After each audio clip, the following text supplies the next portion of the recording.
आखिर नायडू और शिंदे के आंखें तरेरने के बाद में किस प्रदेश में एनडीए के एक बड़े सहयोगी ने भी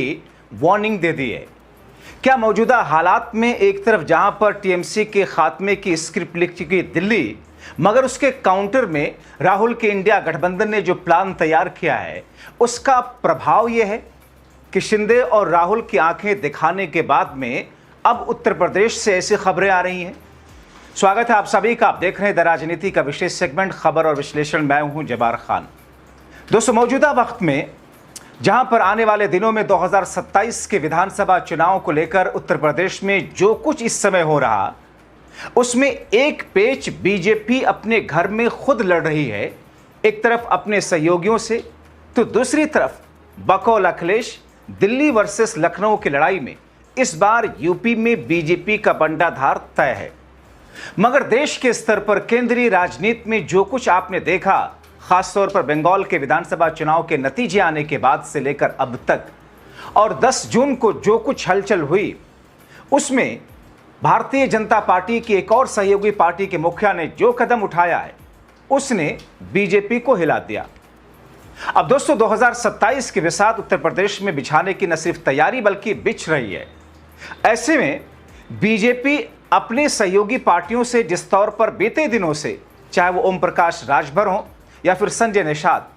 दोनों की उलझनों में जिस तरीके से उसे सुलझाने की कोशिश में बीजेपी थी, मगर अब आरएलडी चीफ जयंत चौधरी ने ऐसा क्या किया कि मानो आने वाले दिनों में एक बार फिर से वो बीजेपी का दामन छोड़ करके वापस अखिलेश के साथ गलबहियां करेंगे। क्या ये उसी की एक भूमिका है जिसे जयंत चौधरी ने इस वक्त बनाई है? आपको याद होगा कि कैसे जयंत चौधरी एक वक्त एनडीए का साथ थे, फिर साथ छोड़ करके अखिलेश के साथ चले गए। यह और बात है कि बाद में किस किस तरीके से दिल्ली ने उन्हें अपनी तरफ लाने में कामयाबी हासिल की थी। अब दोस्तों, इस वक्त उत्तर प्रदेश के सियासी गलियारे में सीटों के बंटवारे को लेकर अभी से बीजेपी में, एनडीए में घमासान है। एनडीए के भीतर के आ रही खबरों ने सत्ताधारी बीजेपी की चिंताएं न सिर्फ बढ़ा दी हैं, बल्कि एक नए बनते हुए समीकरण की तरफ संकेत दिया है। पूर्वांचल में ओम प्रकाश राजभर द्वारा पहले ही 32 सीटों पर प्रभारी घोषित करने के बाद अब पश्चिमी उत्तर प्रदेश के कद्दावर नेता और आरएलडी के चीफ जयंत चौधरी के राष्ट्रीय लोकदल ने बीजेपी के सामने बड़ा दांव खेला। आरएलडी ने आने वाले विधानसभा चुनाव के लिए करीब 40 सीटों पर अपना दावा ठोककर गठबंधन के भीतर एक दबाव की ऐसी राजनीति की बिसात बिछाई है जिसे या तो बीजेपी मान ले या फिर जयंत चौधरी अपने प्लान बी की तरफ आगे बढ़ें। और चूंकि यह सब कुछ इसलिए भी हो रहा क्योंकि 2024 का लोकसभा चुनाव और उसके नतीजे इसकी जड़ में, इसकी बुनियाद में है, क्योंकि उत्तर प्रदेश वो राज्य रहा और महाराष्ट्र जिसने भारतीय जनता पार्टी को 303 सांसदों से खिसका करके 240 पर पहुंचा दिया था। जाहिर तौर पर बीते 2 चुनाव में भले ही समाजवादी पार्टी जिस तौर पर जमीन पर अपने आप को उस स्तर पर मजबूत नहीं कर पाई थी 2017 या 22 में, मगर 27 आते आते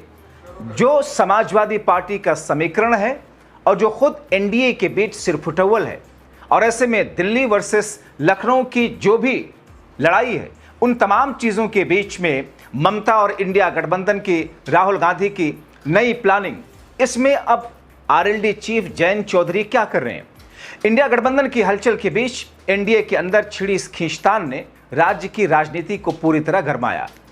अब दोस्तों, इस पूरे सियासी घटनाक्रम की शुरुआत दरअसल में मुरादाबाद में हुई एक रैली के बाद। रैली के तुरंत बाद जयंत चौधरी ने अपनी कोर कमेटी के साथ एक महत्वपूर्ण बैठक की, जिसमें उन्होंने अपनी टीम को बूथ स्तर तक की जमीनी रिपोर्ट तैयार करने के कड़े निर्देश दिए।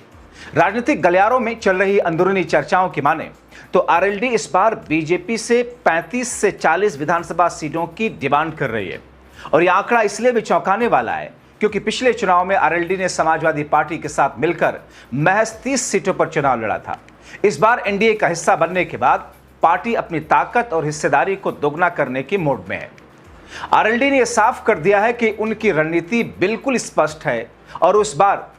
इन सीटों से कम पर चुनाव लड़ने के लिए तैयार नहीं है।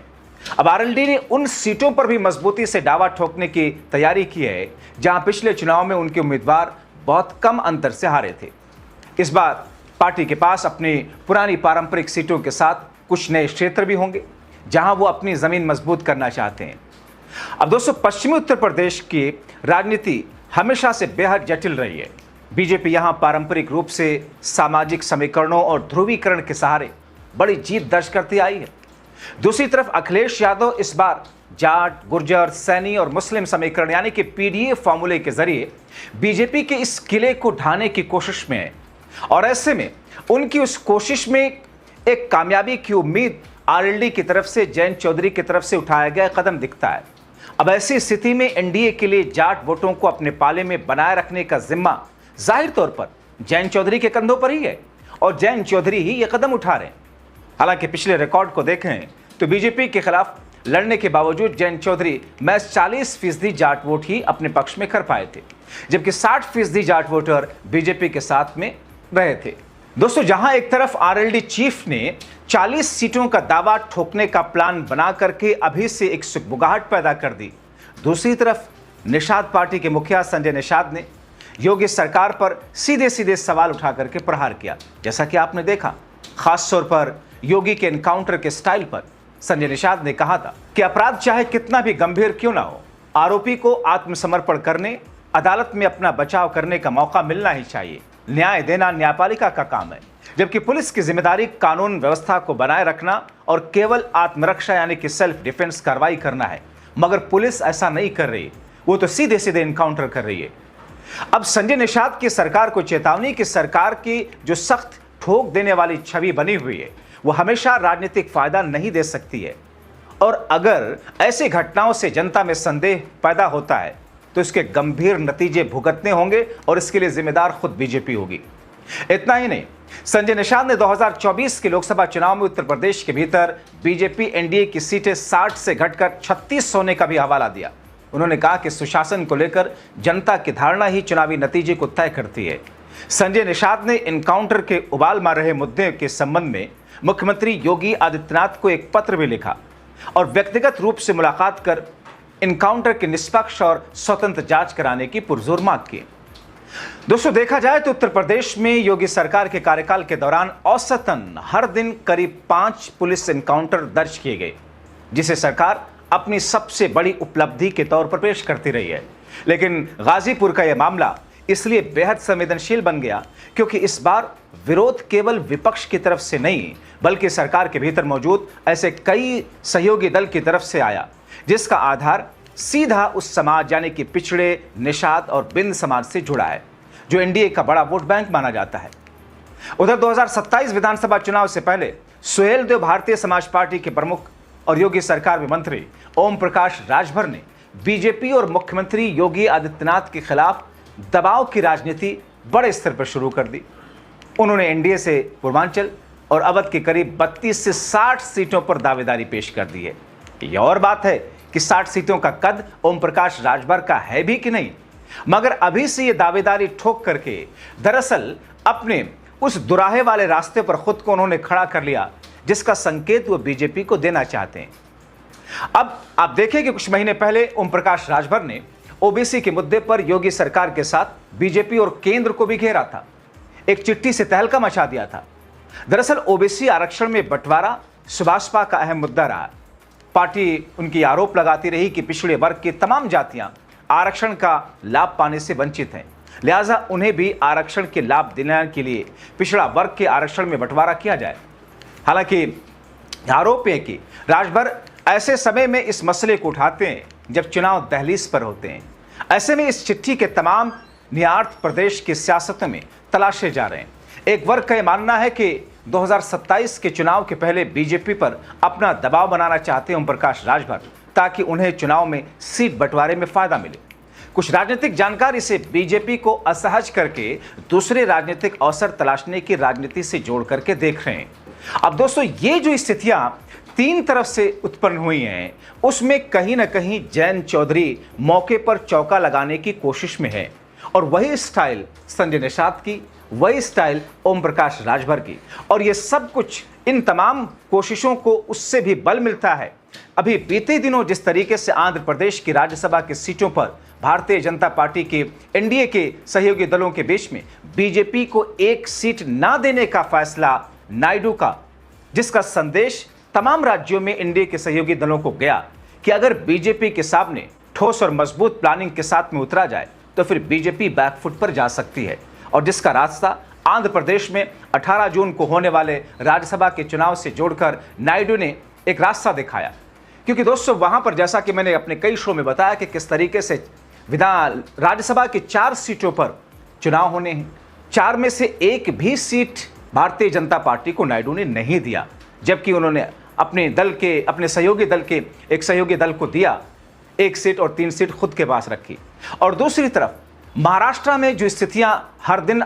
बदलते घटनाक्रम के बीच में सामने आती रही हैं, और उसमें जिस अंदाज में लगातार महाराष्ट्र के विधानसभा चुनाव के बाद से शिंदे गुट की खेमा की तरफ से सामने आती रही है, और ऐसे में पर्दे के पीछे अजीत पवार के देहांत के बाद में जो समीकरण बनते और बिगड़ते हुए दिखाई दे रहे हैं, क्योंकि शरद पवार और अजीत पवार के दोनों फैमिली के बीच में, परिवार के बीच में एक होने की खबरें लगातार आना, और जिस तरीके से महाराष्ट्र में ये दोनों ही बिंदु भारतीय जनता पार्टी के माथे पर बल डाल रहे हैं, तो ऐसे में आरएलडी चीफ जयंत चौधरी का ये कदम बीजेपी को क्या बैकफुट पर डाल पाएगा, ये तो वक्त तय करेगा। लेकिन इतना जरूर है कि मौजूदा वक्त में प्रदेश की राजनीति हो या फिर देश की राजनीति में उबाल मार रही स्थितियां, ऐसे में एक तरफ कांग्रेस पार्टी जिस अंदाज में इंडिया गठबंधन को मजबूत करने के लिए कवायद अपना रही है, और ऐसे में क्षेत्रीय पार्टियां जो कांग्रेस से निकल कर या कांग्रेस का वोट बैंक जिस तरीके से उन्होंने हासिल किया, अब वो इंडिया गठबंधन के साथ आती हुई दिख रही हैं, जैसे कि ममता बनर्जी, या फिर यूं कहें कि आम आदमी पार्टी, जिसका सियासी वजूद एक तरीके से करीब करीब खत्म माना जा रहा है। जाहिर तौर पर ये दूसरी शक्ल में अगर इसे देखें तो कांग्रेस की मजबूती से इसे जोड़कर बुद्धिजीवी देख रहे हैं। ऐसे में कांग्रेस का मजबूत होना, इंडिया गठबंधन को मजबूत करने के लिए उन क्षेत्रीय पार्टियों का साथ लेना, और एनडीए के बीच में जो दरारें सी दिख रही हैं, उन दरारों को बड़ा करने, और आने वाले दिनों में जिस हिसाब से एनडीए के सहयोगी दल जो बातें करते हुए दिख रही हैं, उसमें एक नया स्कोप इंडिया गठबंधन को दिखाई दे रहा है। तो फिर इसका नतीजा क्या होगा, ये तो वक्त तय करेगा। फिलहाल आप क्या सोचते हैं, अपनी राय कमेंट बॉक्स में जरूर लिखें।